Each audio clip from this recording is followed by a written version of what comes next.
Hello again, and welcome back to the Rantin Review Pro Wrestling. Happy holidays to everybody out there. Hopefully you guys are being safe and getting to visit friends and family and having all the good stuff and the good presents and Santa or whoever is whatever you're celebrating. Enjoy yourselves. But we are at the end of the year here in the pro wrestling world, so that means it is time to look back at 2024, and we will start our company grades video for this year. Gonna do it a little bit different this year, however, because I'm going to split this up into basically 4 reviews. The first one is going to be, let's rip the band-aid off of it already, and let's talk about All Elite Wrestling. All Elite Wrestling for 2024, another rough year for the company. Lots of highs, lots of lows. It seems like there are as many highs as there are lows with this company.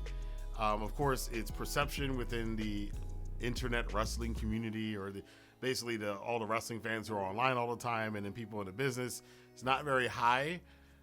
There's almost constant chatter about how terrible AEW is all the time. It seems a bit excessive.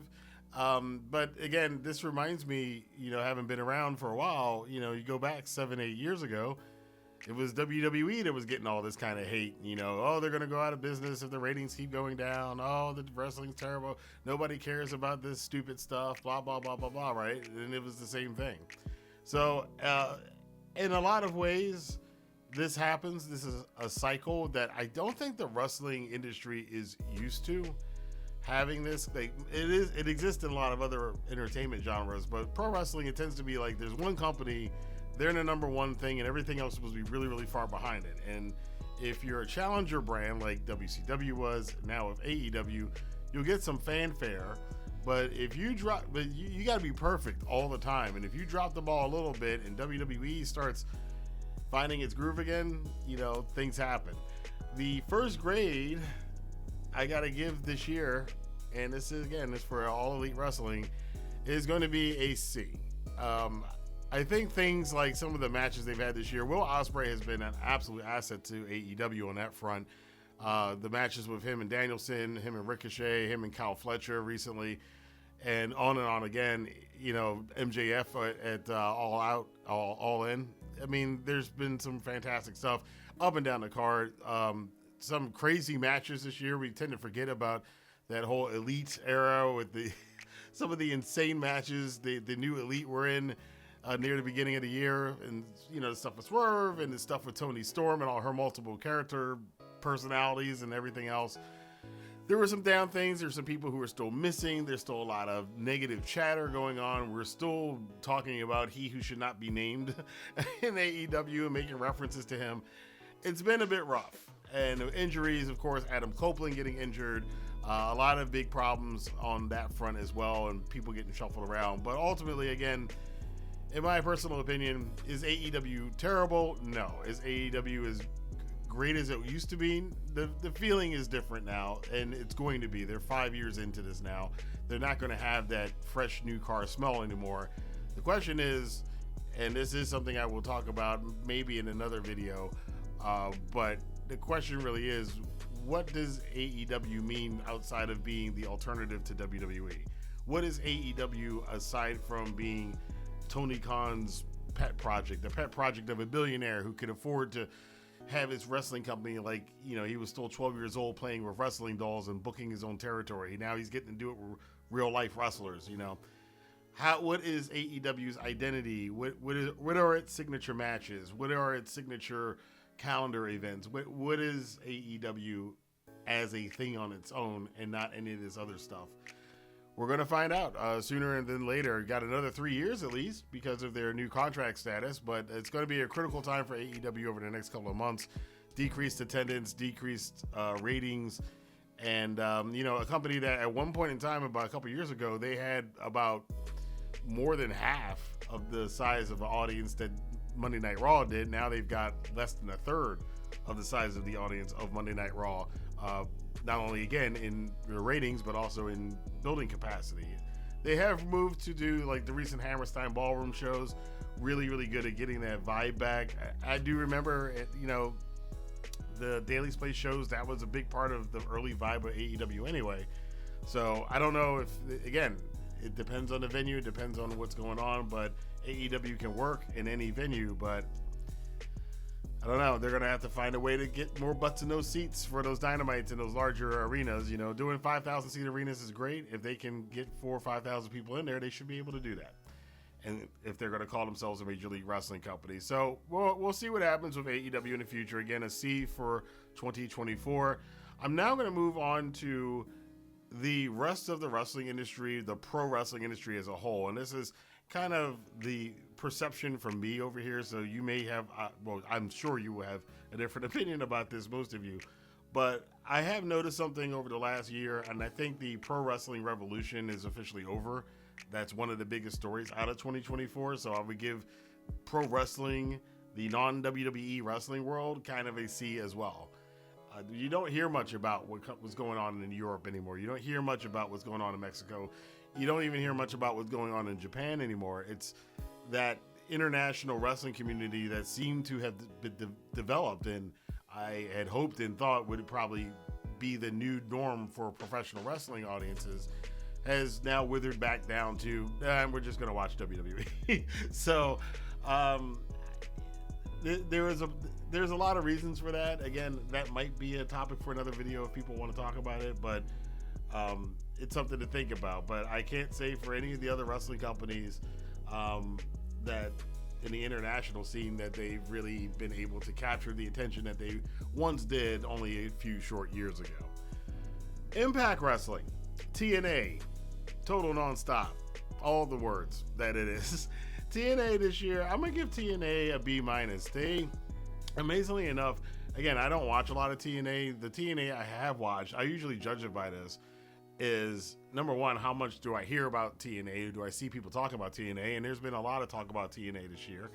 And when I do watch TNA shows, am I impressed? And there isn't anything I watch from TNA, even though I didn't watch a ton of it. Nothing that I watched did not entertain me. A lot of the stuff that they were doing with guys like bringing Nick Nemeth in there. Even, you know, the controversy right now that they're stirring up to get their name out there with rehiring Tessa Blanchard, which a lot of people have really strong feelings about that. TNA has been able to up its profile. Its partnership with WWE seemed to be beneficial. You know, Jordan Grace and so on and so forth. There's a lot of benefit, a lot of goodwill, and a lot of good feelings going towards TNA, which does kind of go to a thing that I used to say about a couple weeks ago on social media, that, you know what, the biggest thing AEW can have happen is another wrestling company come up and claim to be number two. Because look at TNA now. TNA doesn't get any hate from WWE fans anymore. They used to get all the hate, and now they don't get it anymore. And now it's all directed towards AEW. So we'll see. But yeah, I'm going to give TNA Wrestling a B- for 2024. On to New Japan Pro Wrestling. New Japan, boy, this is a rough one for me. Usually, I remember the days when I did these back when we started the Wrestling Rantin, and it was like years and years in a row. It was like A-, B+, A-, you know. New Japan in 2024, I gotta say, is a C-. Man, people are gonna be mad at me. It's a C-. The long-term effects of a lot of a combination of bad decisions, a combination of not having any young lions really step up to that main event level in a number of years now, not having a more balanced partnership with All Elite Wrestling.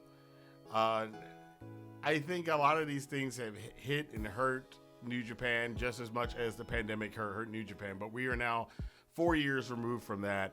The rebuilding time should have caught up by now, in my opinion, and it doesn't seem to have happened. Now, they're moving forward. We got Wrestle Kingdom coming up, Shota Umino in the main event of a Wrestle Kingdom. They the problem with it is you kind of wonder, is it out of necessity or is it because it is Shota's time?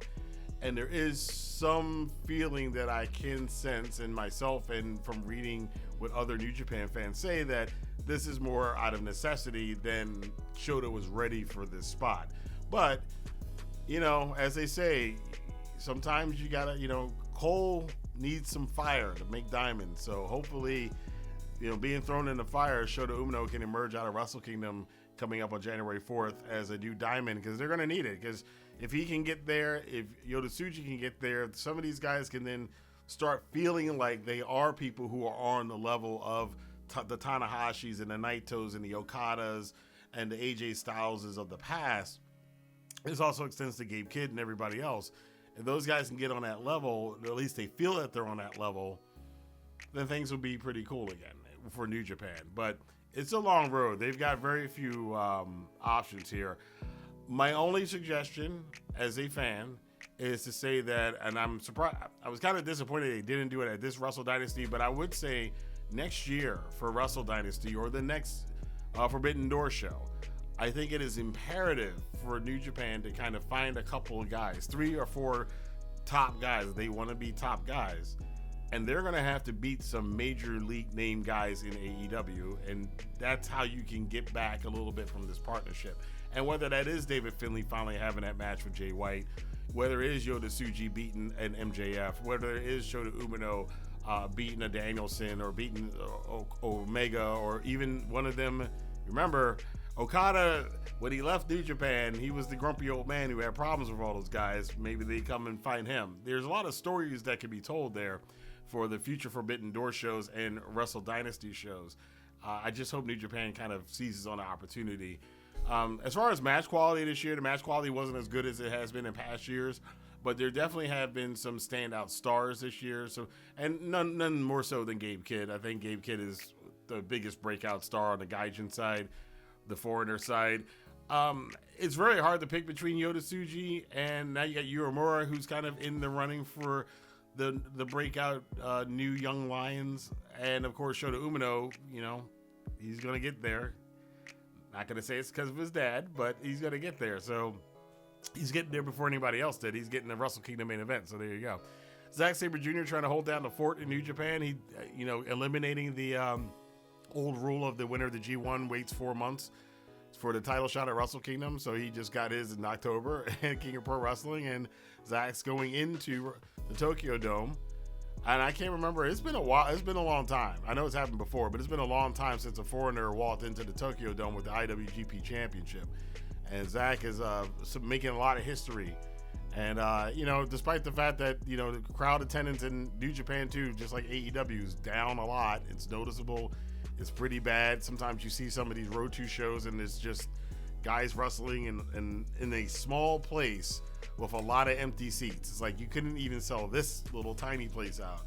So it's bad over there for New Japan right now. And, you got other wrestling companies. It's not like the States over here where WWE has been the number one for like 40 plus years now. Over in Japan, the number one company has changed. So New Japan, could easily not be the number one Japanese wrestling company in the next year or two if things continue to go the way that they're going, but hopefully there will be a turnaround for them. But again, 2024, unfortunately, I got to give a C- to New Japan Pro Wrestling.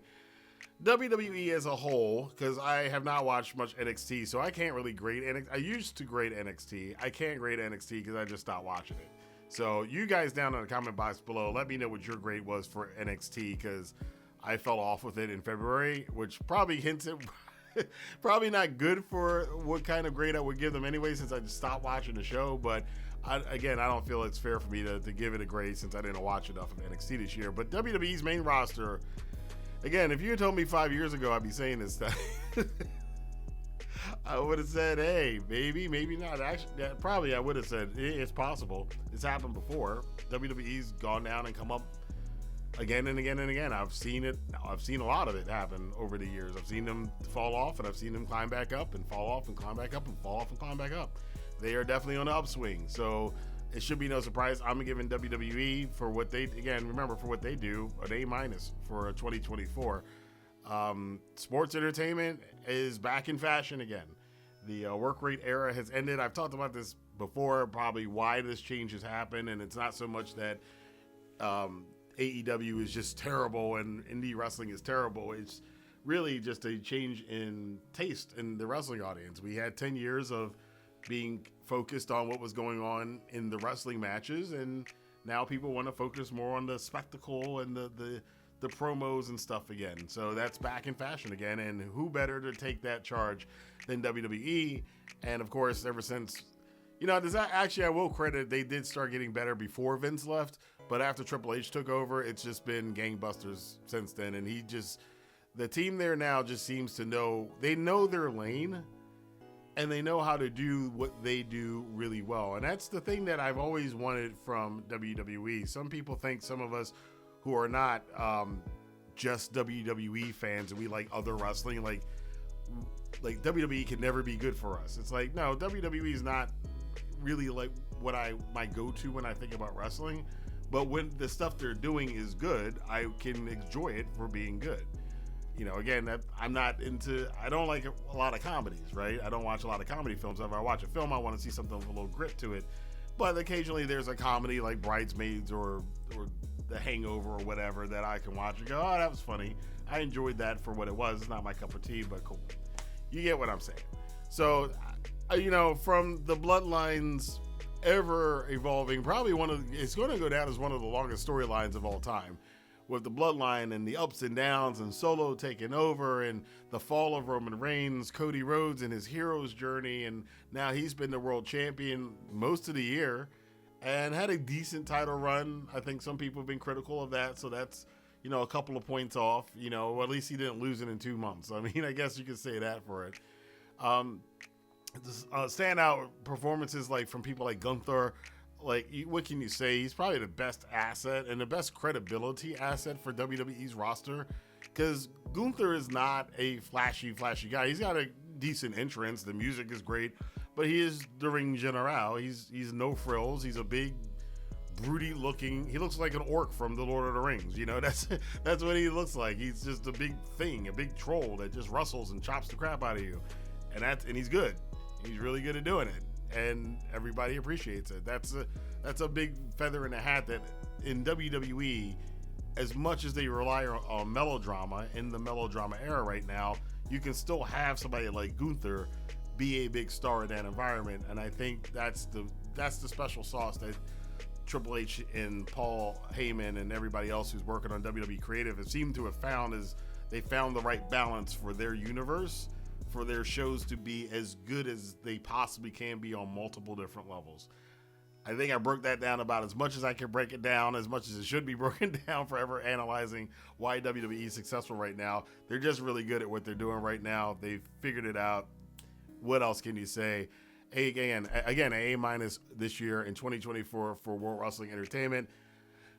Again, you go back 5-6 years ago, this was completely flipped around. It's a totally different time frame, and that's, for those of you out there, I know who are listening to this video, some people are going to be mad about the scores and writing crazy comments and thumbs downs and all this other kind of stuff, but I just say for a moment, just consider the fact that if your favorite style of wrestling is not the popular style right now, give it about 5 years, it'll come back again, because people get bored, and wrestling's been like this as long as I've been watching it. Wrestling has always had these ebbs and flows of what is popular at the time, what is drawing at the time, and sometimes it's stuff that WWE does on the more sensational side, like we're in now, and then sometimes, like 7-8 years ago, there was a lot of surge towards wrestling that was more in-ring focused and more focused on the performance of the matches. So, but I want to know what you guys think. What does that affect you? How does that affect you? Are you a person who's like, wrestling sucks now? Or are you like, hey, well, it was cool before, it can be cool again,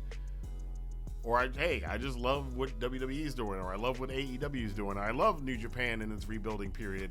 Whatever you think, positive or negative, let your voice be heard in the comment box below.